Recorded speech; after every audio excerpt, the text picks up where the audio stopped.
the same way that, we're all from different spectrums, sometimes on different panels. This proves right here that Trudeau has ruined Canada. Clinton Jaws, please subscribe. I care about that a lot. Did I say that okay, Mom? CTV. I watch Fassi. I like Fassi. She's only 80% liberal, 20% conserv. I like her. I just like her. I would have a drink with her at a swim-up bar. Absolutely. Hands down, I would. I'm watching it. They changed the show just a little bit. It caught my attention. I was surprised. This panel that they have. I'm not a big fan of their panel. It's always way left-leaning panel. I'm watching. They got a conserv on there. And the things that come out of his mouth. He schools them. He shuts them up to a point where they have an awkward laugh together. And we got to watch it. We got to watch this together because it's priceless. This is how we're going to set it up. The panel, their panel, Vassi's panel, is criticizing another panel, MSNBC, Morning Joe. Because what did they do? What did two hosts do? They went and visited Trump for breakfast after they've been calling him a Nazi. The worst things in the world that you could possibly call anybody, they have said it about Trump. So now they're discussing this. Should they have actually visited Trump? Here's a clip from MSNBC first. They're trying to explain themselves. Joe and I went to Mar-a-Lago to meet personally with President-elect Trump. It was the first time we have seen him in 7 years. It's going to come as no surprise to anybody who watches this show, has watched it over the past year or over the past decade, that we didn't see eye to eye on a lot of issues, and we told him so.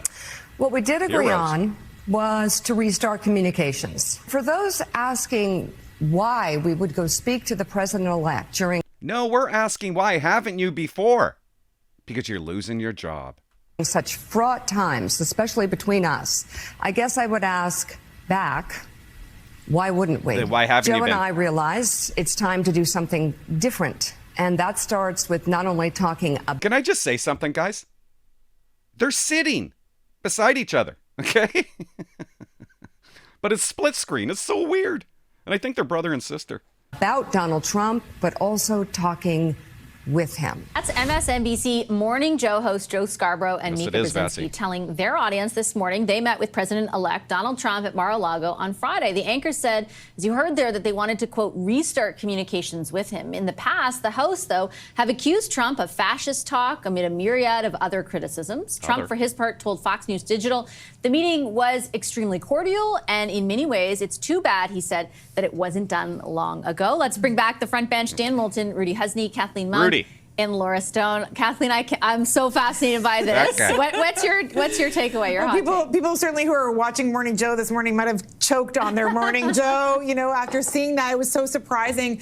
I don't know. I think from my perspective, obviously a progressive perspective on the political spectrum. I actually, the worst part about this is that it makes Trump almost look magnanimous, right? Where he was like, I was happy. We can't have that. We can't have Trump looking like that. That it makes Trump almost look magnanimous, right? Where he was like, I was happy to meet with them. I'm not, I'm welcome to talk to anyone. And, we need to have the free speech, and journalists out there. I mean, this is a guy who not only tried to ban reporters in the past from scrums, he has filed lawsuits against certain reporters. And won. Okay, let's just jump to the conservative. Watch this. Yes, look, we have to be careful, and I think we have to be careful in the U.S. and in Canada, because if there's one lesson learned, is about echo chambers. So the media needs to be careful, because if they only talk to certain people or certain voters, others won't listen, and after we have a society that is even more polarized. So I think they need to strike a balance. I think it was in a way, a mea culpa, but at the end of the day, he's the president. I mean, they have to cover him. I mean, it's just for democracy. It's just, for everybody to know what's happening in their own country. So they cannot just ignore him, or they cannot just bash him every single day, because people will just stop watching and turn to podcasts or alternative media. Turn to podcasts like they already have, right? Right, Rudy? Because that's exactly what's happened. Look at Vassie's face. Look at them. I don't know, maybe it's just me. Turn to podcasts. And that's one of the main reasons why Trump got elected. Podcasts. Young men. Just report the news. Turn to podcast or alternative media. And that's the problem we have. We need to have the society going. We need to have this balance between traditional media and also other medias. And I think that we have a responsibility in terms of making sure that we are not in echo chamber, the same way that, we're all from different spectrums, sometimes on different panels. The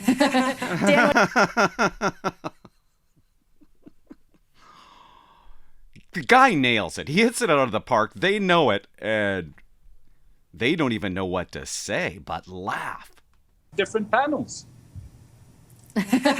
Dan, what do you think about that? Dan, what do you think about that? I think you're right. If we're going to be really generous here, I think this was an attempt on their... Dan doesn't tell you what he thinks about Rudy's comment.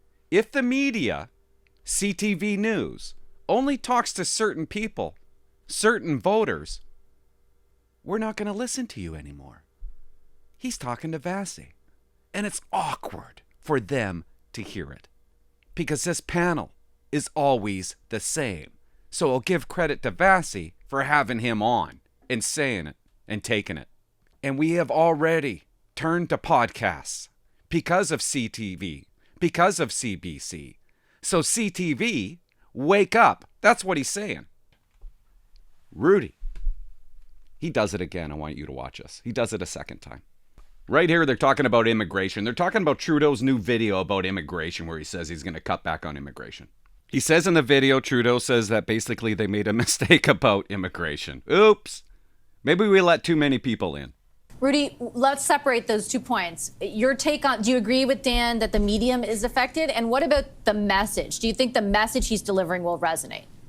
Do you really think that people will watch this on their iPhone and feel sorry for the guy when they cannot afford a house or a home because of immigration? I mean, come on. It's not because a fault is confessed that it's half forgiven. I mean, it's a complete change from the core liberal ideas. Remember 2015 tweet, everybody's welcome, come to Canada. Come on in. How many times? And I come from Quebec.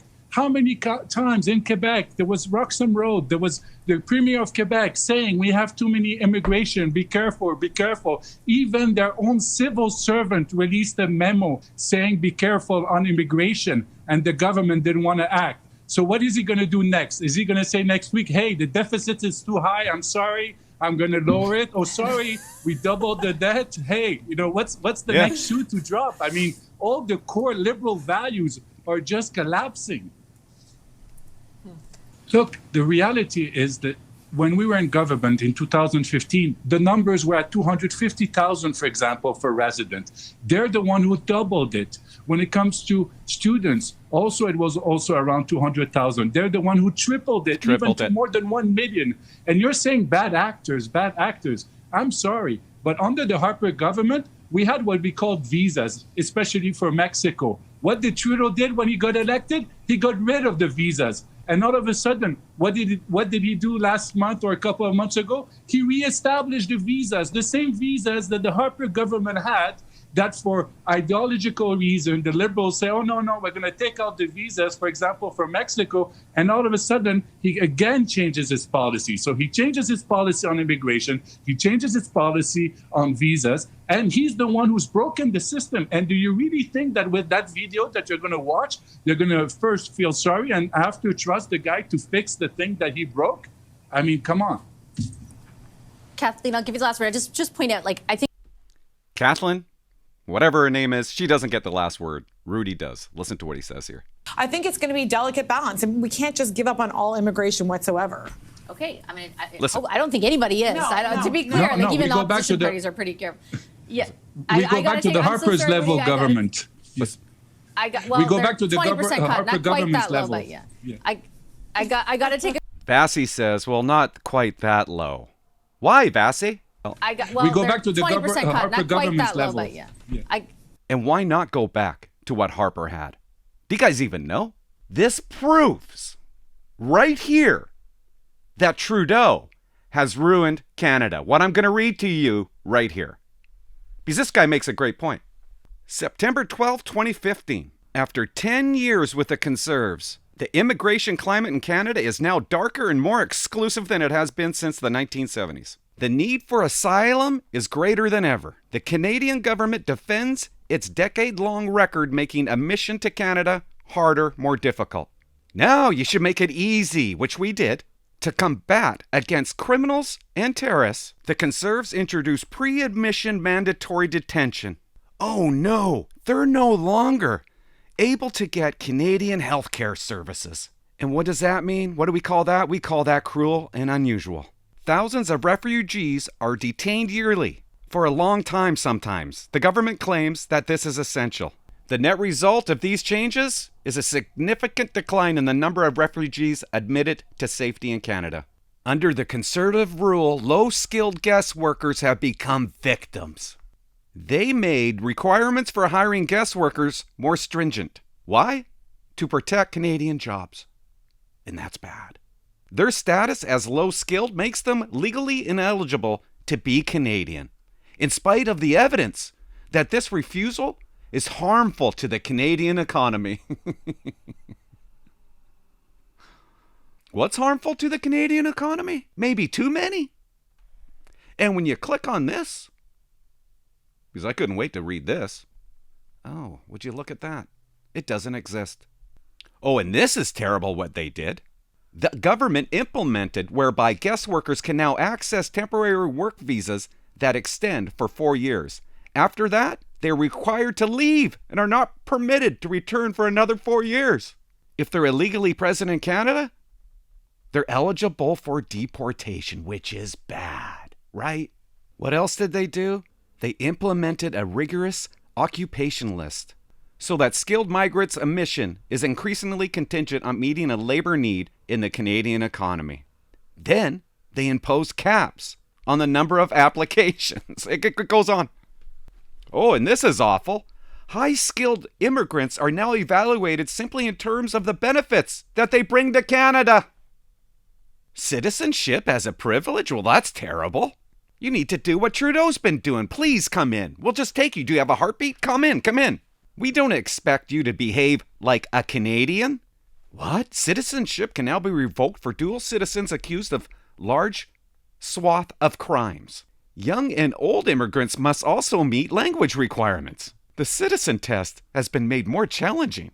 Oh, here's some rackism. Newcomers cannot wear the, how you say that word, when taking their citizenship oath. We can't have that. The integration of migrants into Canadian society have been a long-term success story, but these shifts are ugly. Patty Leonard, who is a professor, which makes her an expert. Canada's divided. It's in the toilet. We want to buy a new house in our town to get what we want. It's over $1 million. We bought the house that we're living in 2015, $220,000. Why has it increased so much? Because we don't follow what Harper did. That's part of the reason. We don't.